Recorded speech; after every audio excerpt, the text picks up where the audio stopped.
انفرادی کام بھی ہیں اور دین اجتماعی ذمہ داری کا نام ہے. یہ دونوں مل کر دین تشکیل دیتے ہیں. ہمارے ہاں عام طور پہ جو پیروں کا اور بزرگوں کا اور اولیاء کا جو عموماً کنسپٹ بنا ہوا ہے، صحیح یا غلط اس کی بات نہیں کر رہا، وہ یہی ہے کہ وہ خود معنویت کے حامل ہوتے ہیں، اپنے تقوی کا خیال رکھتے ہیں، اپنے امور کی طرف دیکھتے ہیں، ان کا اجتماعی کام نظر نہیں آتا. آپ اس ہستی کو جب بات کریں گے تو آپ پورے سوسائٹی کے اندر جہاں جائیں گے، بالخصوص جو اس وقت ایک مخصوص ایریا، چونکہ بالآخر اس وقت تو اس طرح کے کمیونیکیشن کے ذرائع نہیں تھے جو آج ہیں، گاڑیاں ہیں، ٹرانسپورٹ ہیں، روڈز ہیں، انفراسٹرکچر ہے، وہ تو نہیں تھا. لیکن آپ جس علاقے کے اندر بھی جائیں گے آپ کو اس ہستی کا اجتماعی کام بھی ملے گا، اس کا تفکر بھی ملے گا، اس کا پیغام بھی ملے گا، ان کا سفر بھی ملے گا. اور جیسا کہ ابھی میرے برادر محترم مولانا عبدالخالق اصلی صاحب بیان کر رہے تھے کہ کس طریقے سے ایک بڑے ایریا کے اندر نہ صرف یہ کہ رابطے میں رہتے تھے اس دور کی کمیونیکیشن کے مطابق، بلکہ چیزوں کو بہتر بنانے کے لیے بھی رول پلے کرتے تھے، خواہ وہ مدارس کی صورت میں ہو، خواہ وہ معنویت کے جو ہے وہ میسج اور پیغام کی صورت میں ہو، کاموں کو آگے بڑھانے کی صورت میں ہو. تو پیر صاحب کو کبھی بھی ایک انفرادی دیندار کے طور پہ پیش نہیں کرنا چاہیے. پیر صاحب انفرادی طور پر بھی تقوی کے معراج کے اوپر تھے اس سرزمین کے اوپر، اور پیر صاحب اجتماعی میدان کے اندر بھی اپنی فعالیت ادا کرتے تھے. اور ان فعالیت میں سے ایک اس ہدایت کے مرکز یعنی مرجعیت کے ساتھ رابطہ اور لوگوں کو مربوط کرنے کا کام. یہ بہت اہم ہے، چونکہ یہ معمولی بات نہیں ہے. ہمارے یہاں ایک سکم ہی یہی ہے، علماء، خطباء اور ہم جیسے لوگوں کے درمیان سکم ہی یہی ہے کہ ہم انفرادی دین کے قائل ہیں، اجتماعی دین کے قائل نہیں ہیں. انفرادی ذمہ داریاں ضروری ہیں، اس کے بغیر اجتماعی کام نہیں ہو سکتا ہے. لیکن اگر آپ اجتماعی ذمہ داری نہیں سمجھیں تو میں آپ کے سامنے فکر کر رہا ہوں، اس کا مطلب ہے اگر کوئی شخص اپنی اجتماعی ذمہ داری کا قائل نہیں ہے، وہ مہدویت کا قائل نہیں ہے، زمانے کے امام کی عالمی حکومت کا قائل نہیں ہے، وہ عدل اور انصاف کی مہدویت کی حکومت کا قائل نہیں ہے، وہ مہدی آخر کے پوری دنیا پر انصاف اور عدالت کی فراہمی کے قائل نہیں ہے. چونکہ جب اس کا قائل ہوگا اس کا مطلب ہے اس نے ظلم کے مقابلے میں کھڑے ہونا ہے، عالمی استعمار کے مقابلے میں کھڑے ہونا ہے، مقامی استعمار کے مقابلے میں کھڑے ہونا ہے، ناانصافی کے مقابلے میں کھڑے ہونا ہے، جبر کے مقابلے میں کھڑے ہونا ہے، اور مولا علی علیہ السلام کی اس وصیت پر عمل کرنا ہے، ہمیشہ ظالم کے دشمن بن کر رہنا اور ہمیشہ مظلوم کے حامی بن کر رہنا. تو پیرامیٹر ہی یہ ہے کہ ظلم کے مقابلے میں کھڑے ہونا ہے اور مظلوم کی حمایت میں کھڑے ہونا ہے. اللہ کو شاید یہ غرض نہ ہو کہ انسان مسجد اور محراب کے اندر کہاں کھڑا ہے، اللہ کو اس سے زیادہ غرض ہوگی کہ مسجد اور محراب کے ساتھ حق اور باطل کے مارکے میں، باطل کے مقابلے میں اور حق کی اعانت اور نصرت میں کہاں کھڑا ہے انسان. لہٰذا اس عنوان سے میں یہ نقطہ بیان کروں گا کہ آج ہم پیر صاحب کی بات کریں، مرجعیت کی بات کریں، دین کی بات کریں، اس حدیث کو بار بار پڑھیں. مومن جسد واحد کی صورت میں ہے، جس کے ایک حصے کو تکلیف ہوتی ہے تو سارا جسم مبتلا ہوتا ہے. اور کہیں فلسطین سے ہمارا کوئی لینا دینا نہیں، اور کہیں کہ دیگر علاقوں سے ہمارا کوئی لینا دینا نہیں. اس کا مطلب ہے ہم جسد واحد نہیں ہیں. اگر وہ درد ہمارے دلوں کے اندر منتقل نہیں ہوتا، اگر وہ پین ہمیں فیل نہیں ہوتی، اگر وہاں کی ماؤں کا دکھ ہماری ماؤں کے دلوں کے اندر منتقل نہیں ہوتا، تو ہمیں بہت کچھ کرنے کی ضرورت ہے. ہم حقیقتاً خود کو اس لحاظ سے دیندار نہیں کہہ سکتے. لہٰذا آج کے دور کے اندر ابھی جو مارکہ فلسطین ہے، میں اس کا صرف ایک خلاصہ بیان کر دوں گا. یہ چھوٹا مارکہ نہیں ہے، یہ بڑا مارکہ ہے. چونکہ اس سے پہلے جب آپ کہتے ہیں کہ مہدویت کی بات کرنی ہے تو یہ دیکھنا ہے کہ اگر مہدویت کی حکومت عالمی ہونی ہے تو آج کون ہے جو عالمی کنٹرول رکھتا ہے. مہدویت نے ان کا کنٹرول ختم کرنا ہے تو مہدویت کا کنٹرول قائم ہونا ہے. لہٰذا مہدویت کی قوتوں کی جنگ ہے آج کی دنیا کے اندر ان طاقتور لوگوں کے ساتھ جنہوں نے دنیا کا کنٹرول حاصل کیا ہوا ہے. تو وہ کون ہے؟ وہ امریکہ، اسرائیل اور ان کے حواری ہیں. ان کے ساتھ جنگ کا مطلب ہے مہدی آخر کی ساتھ کھڑے ہونا. ان کے ساتھ، ان کے مقابلے میں کھڑے ہونے کا مطلب ہے مہدی آخر کی معاونت کرنا. اور ان لوگوں کے ساتھ کھڑے ہونا جو اسرائیل کے اور امریکہ کے عزائم کے مقابلے میں کھڑے، اس کا مطلب ہے مہدی آخر کے ناصرین کے ساتھ کھڑے ہونا اور ان کے مددگاروں کے ساتھ کھڑے ہونا.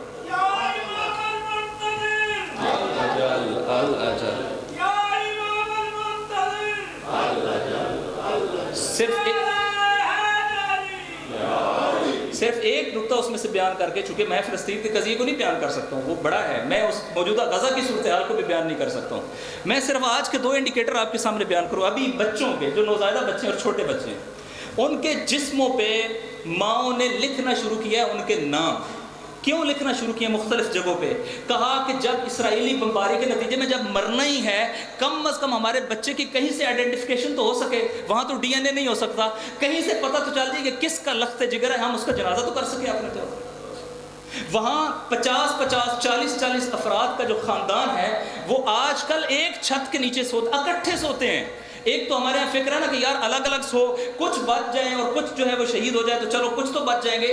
وہاں الٹی فکر ہے کہ خطرہ ہے ہم اکٹھے مریں. وہ کہتے ہیں اس اذیت کے ساتھ ہم زندہ نہیں رہ سکتے, لہٰذا جب ایک واقعہ ہو تو پورا خاندان وائپ آؤٹ ہوتا ہے. اور آپ نے دیکھا ہے 65 خاندان ہیں جو صفحہ ہستی سے مٹ گئے ہیں ان 10 دنوں کے اندر, جن میں پورے کے پورے خاندان, وہ 50 افراد کا تھا, وہ 40 افراد کا تھا, ایک بچہ نہیں زندہ بچا.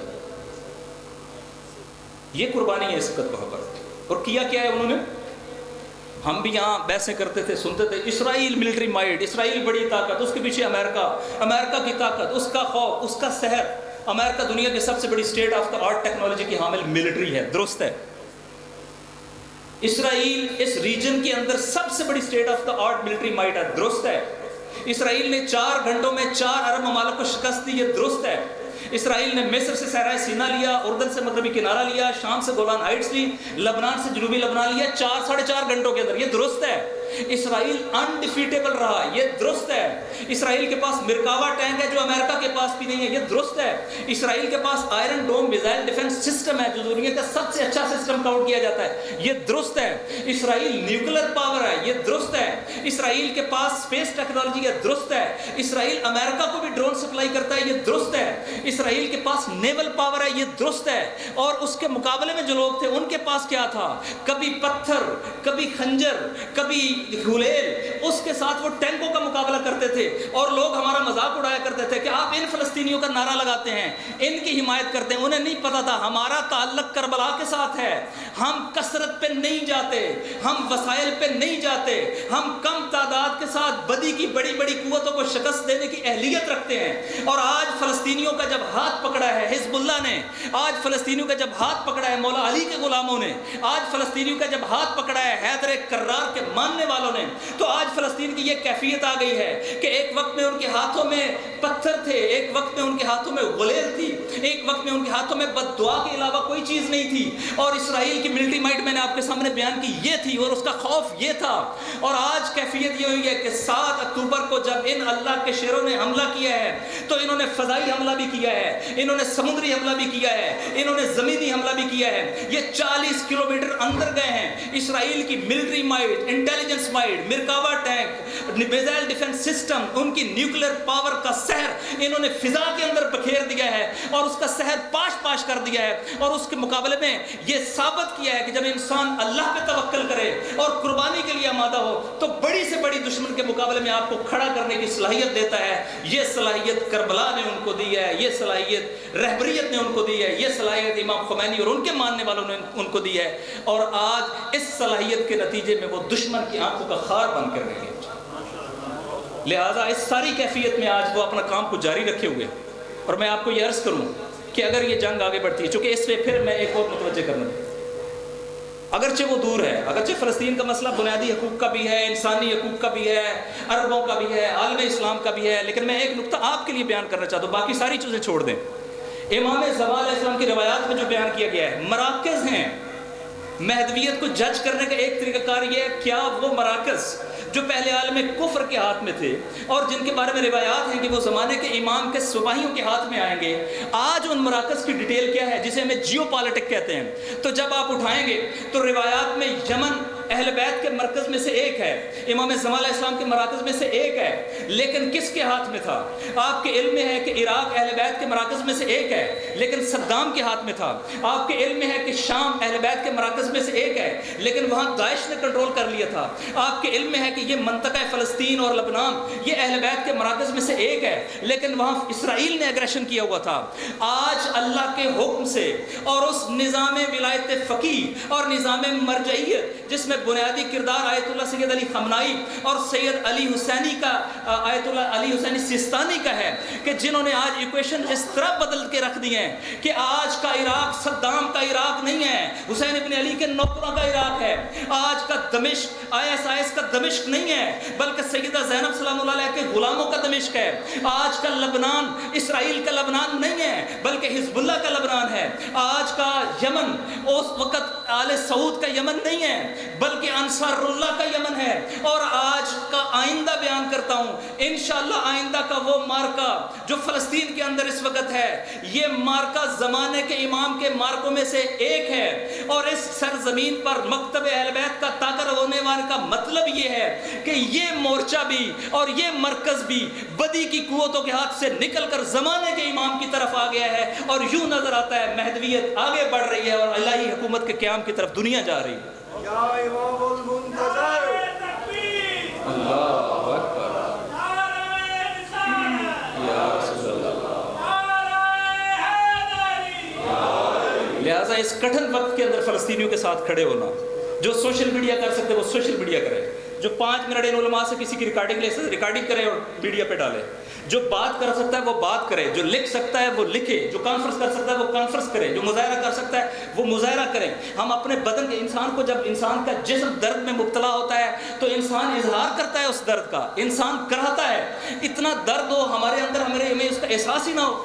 لہٰذا اس درد کا کوئی نہ کوئی احساس ہونا چاہیے اور اس درد کے مداوع کی کوئی کوشش ہونی چاہیے. اور پاکستان کی سرزمین پر ہمارا یہ فرض ہے کہ ہم صدا بلند کریں. ان کے لیے صدا بلند کرنا دراصل زمانے کے امام کے لیے بھی صدا بلند کرنا. لہٰذا اب اپنی بات کو کنکلوڈ کرتے ہوئے, چونکہ اس نقطے پہ ضرور بات کرنا چاہ رہا تھا, جہانی حکومت کی بات بھی ہو گئی, مہدویت کی بات بھی ہو گئی, مرکزیت کی بات بھی ہو گئی. اس مورچے کے حوالے سے چونکہ آیت اللہ سید علی خامنائی, ہم شاید اپنے مذہبی اعتقاد کی وجہ سے ان سے قربت رکھتے ہیں, لیکن جو عالم کفر ہے ان کے اسٹریٹجسٹوں کو اٹھا کر دیکھ لے. عالم کفر اکٹھا ہو کے آیا, انہوں نے کہا بشر نہیں رہے گا. آپ کو یاد ہوگا مولانا افتخار صاحب کے تو ٹی وی چینل کور کرتے ہوں گے, اس وقت بش تھا, اس نے کہا اوباما کہ نہیں رہے گا بشر. پھر بش لیبنان کے اندر آیا اور اس نے کہا کہ ہم لبنان کو اپنے حساب سے بدلیں گے اور حزب اللہ کو ڈسمینٹل کریں گے. پھر یہ عراق کے اندر آئے, انہوں نے کہا داعش جو ہے وہ 30 سال آئندہ باقی رہے گی. کونڈیلیزا رائس کا سٹیٹمنٹ ہے. اس کے مقابلے میں اس مرد جلیل نے, اس اللہ کے ایک الہی انسان نے, چونکہ 3 چیزیں لڑ رہی ہیں اور یہی میری بات کا آغاز ہے, 3 چیزیں لڑ رہی ہیں. ایک مکتب ہے جو اس مکتب کے مقابلے میں لڑ رہا ہے, جو مکتب کفر ہے, جو مکتب ظلم ہے, اس کے مقابلے میں ایک مکتب ہے جو لڑ رہا ہے. ایک آئیڈیالوجی ہے جو ان کی آئیڈیالوجی کے مقابلے میں لڑ رہی ہے, اور ایک لیڈرشپ ہے جو ان کی لیڈرشپ کے مقابلے میں لڑ رہی ہے. اگر میں یہ فخر سے کہوں کہ اگر ان کے مکتب کے مقابلے میں کوئی مکتب کھڑا ہے تو اس مکتب کا نام مکتب محمد وآل محمد ہے اور مکتب اہل بیت ہے. اور اگر ان کی آئیڈیالوجی کے مقابلے میں کوئی آئیڈیالوجی کھڑی ہے تو وہ آئیڈیالوجی نظریہ نظام ولایت فقیہ و مرجعیت ہے. اور اگر ان کی رہبریت کے مقابلے میں کوئی رہبریت کھڑی ہے تو اس رہبر کا آج کے دور کے اندر نام سید علی خامنائی ہے. اور جب سید علی خامنائی نے کہا ہے میں 25 سال کے بعد اس سرزمین پر اسرائیل نام کا کوئی ملک نہیں دیکھتا ہوں, اور جب وہ جوانوں کو مخاطب کرتے ہوئے یہ کہتے ہیں کہ آپ جوان انشاءاللہ مسجد اقصی کے اندر نماز پڑھیں گے اور میں آپ کو نماز پڑھتے ہوئے دیکھ رہا ہوں, تو آپ جان لیں بش لبنان میں ناکام ہوا تھا, اوباما عراق کے اندر ناکام ہوا تھا, سیریا کے اندر یہ سارے ناکام ہوئے تھے, یمن کے اندر یہ سارے ناکام ہوئے تھے. ان کی باتیں سچ ثابت ہوئی تھی. یہ اللہ کے سسٹم کے نمائندے ہیں, لہٰذا آج بھی ان کی بات سچ ہوگی. پاکستان کی سرزمین پر اگر ہم نے کامیابی حاصل کرنی ہے, اگر ہم نے اپنا کردار ادا کرنا ہے, اگر ہم نے پیر فضل حسین شاہ صاحب کی سیرت کو زندہ کرنا ہے, تو میرا یہ میسج ہے, جیسے علماء آب جاری پڑھاتے ہیں کہ آب جاری خود بھی پاک ہوتا ہے اور باقی جو اس کے ساتھ چیز ملتی ہے اس کو بھی پاک کرنے کا سبب بنتا ہے. یہ نظریہ نظام ولایت فقیہ اس آب جاری کی مانند ہے جو عالم کفر میں خود بھی اس کے مقابلے میں کھڑا ہے اور مظلوموں کا ہاتھ پکڑتا ہے, ان کو بھی کھڑا کرتا ہے. اور میں ایک کانفرنس میں فلسطینیوں سے ملا, انہوں نے میرے سامنے یہ اقرار کیا, کہا پہلے ہم لڑتے تھے, مرتے تھے, لیکن اس طرح کھڑے نہیں ہو پاتے تھے. جب سے کربلا والوں نے ہمارا ہاتھ پکڑا ہے, ہمیں پتہ چل گیا ہے یزیدیت کو شکست کیسے دینی ہے, ہمیں پتہ چل گیا ہے علی اصغر کے نام پہ بچوں کو قربان کیسے کرنا ہے, ہمیں پتہ چل گیا ہمارے بچے جناب علی اکبر سے قیمتی نہیں ہیں. جب وہ مقدس ہستیاں اسلام پہ قربان ہو سکتی ہیں تو غزہ کیوں نہیں ہو سکتا, تو ویسٹ ویسٹ بینک کیوں نہیں ہو سکتا؟ تو لبنان کے کیوں نہیں لوگ ہو سکتے؟ اور خدا کی قسم ظلم کے مقابلے میں اگر مکتب اہل بیت نہیں کھڑا ہو سکتا تو کوئی بھی کھڑا نہیں ہو سکتا۔ اللہ نے ہمیں بنایا ہی اس لیے ہے، ظلم عالمی ہو تب بھی اس کے مقابلے میں کھڑے ہوں، ریجنل ہو تب بھی اس کے مقابلے میں کھڑے ہوں، مقامی ہو تب بھی اس کے مقابلے میں کھڑے ہوں، لیکن اس آب جاری، اس نظام مرجعیت، اس نظام ولایت فقیہ سے خود کو رابطے میں رکھے، اس کی ہدایت کے مطابق چلیں، پیر صاحب کی روح بھی شاد ہوگی، نتیجہ بھی ملے گا، جرت اور میدان کے اندر کھڑے ہونے کا حوصلہ بھی ملے گا اور کامیابی بھی ملے گی۔ والسلام علیکم ورحمۃ اللہ وبرکاتہ۔ آپ سب کا، برادر محترم اسد کا اور جتنے علماء، شخصیات، بزرگان، بہت سارے ہمارے یہاں تشریف فرما ہے صاحبان اسٹیج، ایک بار پھر شکریہ ادا کرتا ہوں کہ آپ کو زیادہ زحمت دی۔ والسلام علیکم ورحمۃ اللہ وبرکاتہ۔